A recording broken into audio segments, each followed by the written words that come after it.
Why protesters are shutting down Canada's rail service. Toronto, Canadian Prime Minister Justin Trudeau called for dialogue and mutual respect on Tuesday as the anti-pipeline protests and blockades that have paralyzed the nation's rail system entered their 12th day. Demonstrators across the country have joined the blockades in support of the hereditary chiefs of the Wet'suwet'en Nation in British Columbia, who oppose the construction of a natural gas pipeline through their territory. They've brought most freight and passenger rail service to a standstill.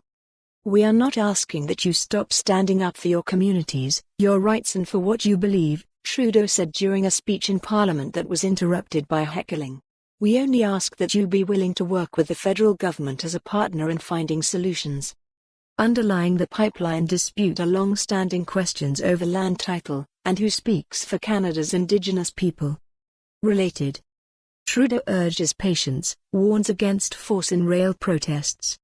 The standoff poses a major challenge for Trudeau, who has found his promises to fight climate change, achieve reconciliation with Indigenous people and support Canada's oil and gas sector are frequently in tension. Demonstrators outside the provincial legislature of British Columbia held an upside-down Canadian flag with "Reconciliation is dead" scrawled across. Here's what you need to know.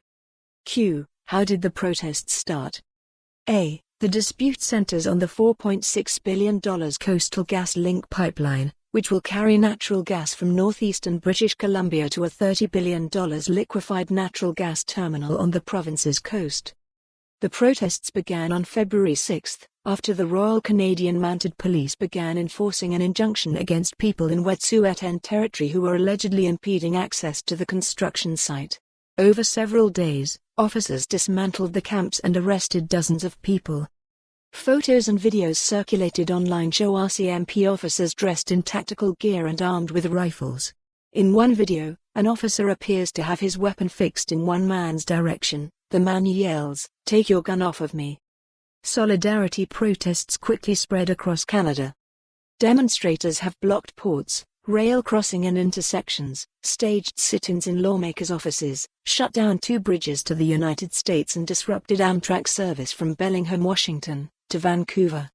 Indigenous peoples are themselves divided over the project.